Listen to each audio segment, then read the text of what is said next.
বন্ধুরা, তোমরা সবাই কেমন আছো? আশা করি ভালো আছো, সুস্থ আছো। তো আমিও ভীষণ ভালো আছি। মৌসুমী অফিসিয়াল চ্যানেলে তোমাদের সবাইকে জানাই স্বাগত। তো স্বাগত জানিয়ে আজকে চলে এলাম রান্না করতে। তো দেখো, আমি এখন উনুনটাকে ধরাচ্ছি। আর এখন বাজে 12টা, আর আমি 12টার সময় আজকে রান্না বসাচ্ছি। আর রান্না করতে করতে কত দেরি হয়ে যাবে বুঝতেই পারছো। যাই হোক, আমার দাদাভাই দেরি করে আসবে, ওই জন্যে দেরি করেই বসাচ্ছি। নাহলে শীতের সময় বুঝতেই পারছো, রান্না করে রাখলে ভাত তো ঠান্ডা হয়ে যায়। আর আমি এখন উনুনটাকে কী কষ্ট করে ধরাবো দেখো, তেল ছাড়া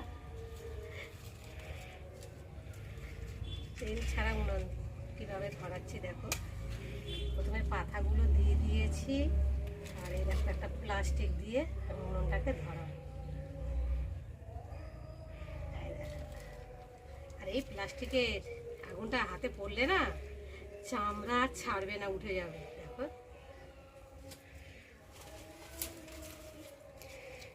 দেখো কি সুন্দর ধরে গেছে বাবা।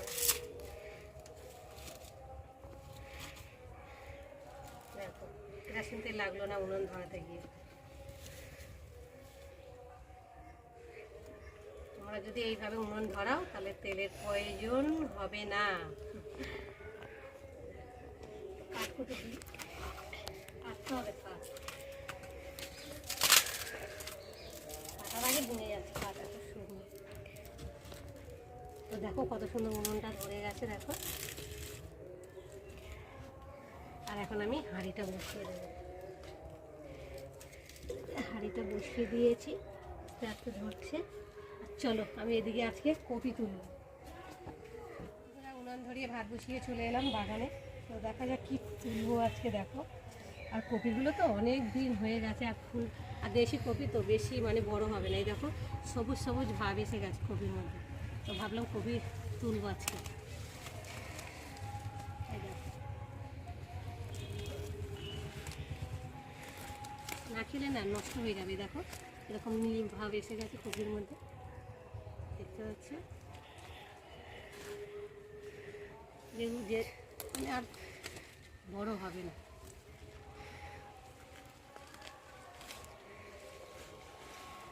তো বন্ধুরা দেখো, এই 4টে কপি তুললাম। পাতাগুলোকে না ছাড়া না, দেখো পাতায় সার বেশি, কপিটা খুব একটা বড় হয়নি। দেখো পাতাগুলো রেখে দিই, আর কপিগুলোকে ছাড়িয়ে নিই। ঘরে নিয়ে গেলে সেই নোংরা হবে, এখান থেকেই এভাবে ছাড়িয়ে ছড়িয়ে পরিষ্কার করে নিয়ে যাব।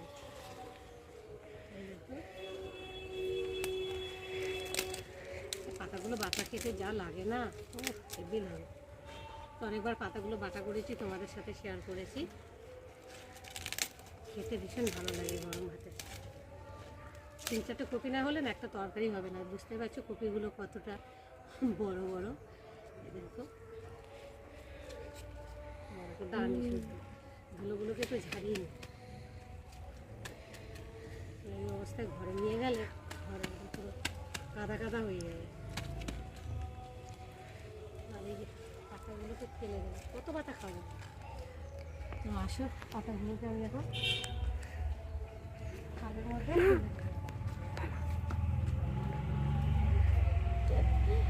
খাবে। হ্যাঁ, মেয়ে বলে খাবে। তো যাই হোক, রেখে দিও, খাবেও বলছে। তো চলো, এখন আমি ঘরে কাটাকুটি করবো।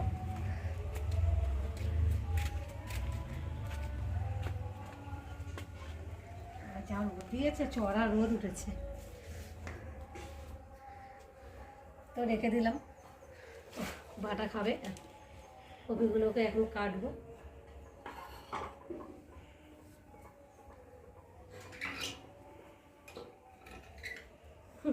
যেন গোলাপ ফুলের মতো থোকা থোকা হয়েছে, দেখো দেখতে কতটা ভালো লাগছে। 4টে-5টে তুললাম কেন, একটা তরকারি নালে হবে না ভালো করে। দেশি কপি তো, বাড়ির কপির টেস্টই আলাদা, তাই না বলো বন্ধুরা? তোমরা কারা কারা এই কপি খেতে ভালোবাসো আমাকে কিন্তু জানিও। আমার তো কপি ভীষণ ভালো লাগে। কপি মাছ দিয়ে, কপির ডালনা, কপির চিংড়ি মাছ। তো আজকে আমি কপিটা রান্না করব কি দিয়ে তোমাদের সাথে পরে সেটা শেয়ার করব। কাটাকুটি করে নিই। দেখো কতটা হয়েছে, দেখো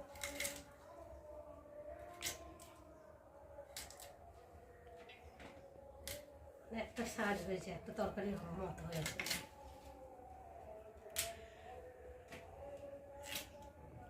এতে তো একটু মানে গরম জল করে না ফেলে দিলে না কপির একটা যে গন্ধ আছে সেটা যাবে না, আর ফেলে দিলেও ভালো, গ্যাস হয় না যদিও। তো দেখো কতটা হয়েছে। তো চলো বন্ধুরা, আমি কাটাকুটি করে জোগাড় করে নিই, কাটাকুটি করে মশলা টশলা করে রেডি করে নিয়েছি। এখন বাইরে রান্নায় যাব। তো চলো আজকে কী কী রান্না করবো সেটাই তোমাদের সঙ্গে শেয়ার করব। তো চলো প্রথমে দেখাই, মাছ থেকে শুরু করি। দেখো এই মাছটা দেখে তোমরা বুঝতে পারছো এটা কী মাছ। এটা হচ্ছে ভাঙর মাছ। আর এই যে এটা রয়েছে চিংড়ি মাছ, নুন হলুদ মাখিয়ে রেখে দিয়েছি। আর এই যে কপি কেটে নিয়েছি দেখতে পাচ্ছ। আর এখানটা এই যে এই শাকটা যে তোমরা চেনো, অনেকে চেনো বা অনেকে চেনো না হয়তো, এটাকে বেতে শাক বলে। আমাদের এদিকে বেতে শাক বলে, তোমাদের ওদিকে কী শাক বলে অবশ্যই কমেন্টে জানিও। আর এই যে মশলা করে নিয়েছি, সর্ষে বেটে নিয়েছি, আদা বেটেছি, জিরে, কাঁচা লঙ্কা কুচি নিয়েছি, একটা টমেটো, পেঁয়াজ কুচি নিয়েছি, আর রসুন ছাড়িয়ে নিয়েছি শাকে দেবো। তো শাকটাকে রান্না করব আলু বেগুন দিয়ে, আর ফুলকপিটা রান্না করবো চিংড়ি মাছ দিয়ে। ফুলকপি আলু চিংড়ি মাছ দিয়ে রান্না করবো। আর সব রকম মশলা বেটে নিয়েছি, দুটো তরকারি হয়ে গেছে। ভাতে ফ্যান ঝাড়তে দিয়েছি আর কড়া বসিয়েছি। কড়াতে গরম হয়ে গেছে কড়া, এখন আমি তেল দেবো।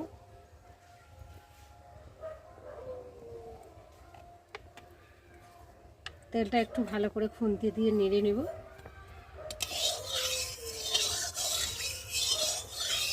তো দেখো তেলটা ভালোভাবে গরম হয়ে গেছে, তেল থেকে ধোঁয়া ছাড়ছে। আর এখন আমি এই হলুদ নুন মাখিয়ে রাখা মাছগুলোকে দিয়ে ভালো করে ভেজে নেব।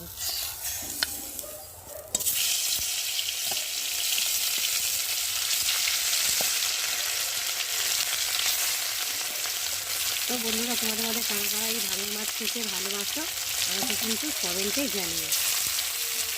এই ভাঙর মাছের ভীষণ দাম, 400 টাকা কিলো। একটা নিয়েছি প্রায় 120 টাকা হয়ে গেছে। দেখো মাছ ভাজা হয়ে গেছে, আর আমি একে একে তুলে নেবো। আর মাছের পিসগুলো দেখতে পাচ্ছি কতটা ছোটো। আর এই মাছটা তো খুব একটা মানে চওড়া হয় না, লম্বা মতো হয়, আর পিসগুলো একটু ছোটো ছোটো হয়। তো দেখতে যেন কেমন লাগছে, আর ভাজা করে আরও ছোটো ছোটো হয়ে গেছে। তো দেখো আমি এখন তুলে নিলাম। আর একবেলা তো খাবো, রাত্রেবেলা আমরা রুটি খাই, মাছটা খাই না, ওই জন্য একবেলা অল্প করে নিয়ে এসেছি। আর এখন আমি কড়াতে একটু তেল দেবো, তেলটা দিলাম। আর এবার আমি দিয়ে দেবো, এদিকে কড়াতে তেল দিচ্ছে আর এদিকে কাঠটাও ঠেলতে হচ্ছে। আর এখন আমি দিয়ে দেবো পেঁয়াজ, আর দেবো কাঁচা লঙ্কা। আমি এই তরকারিটা কাঁচা লঙ্কাই করবো, কেননা আমাদের দাদাভাই তো গ্যাসের সমস্যা, গুঁড়ো লঙ্কা খেতে পারে না, ওই জন্যে গুঁড়ো লঙ্কাটা দিলে তরকারিটা টেস্টও লাগে, খেতেও ভালো লাগে, আর রঙটাও খুব সুন্দর হয়। তো দেখো পেঁয়াজটা আমি একটু ভেজে নেব। দেখো পেঁয়াজটা ভাজা ভাজা হয়ে গেছে। আর এখন আমি দিয়ে দেবো নুন, হলুদ গুঁড়ো,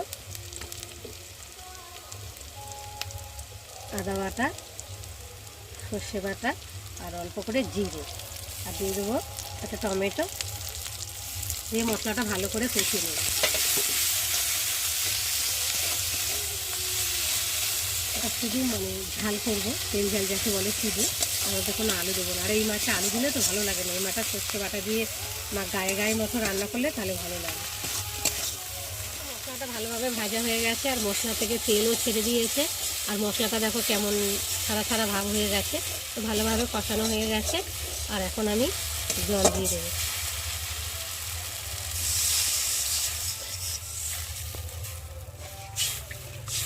করে জল দিলাম, কেন মাছটা মাখা মাখা করবো তো ওই জন্যে।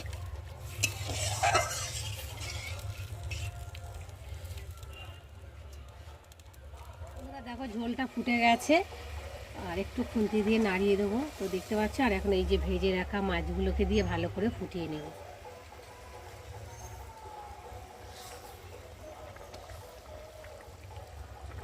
আর উপর দিয়ে ধনে পাতা কুচি ছড়িয়ে দেবো।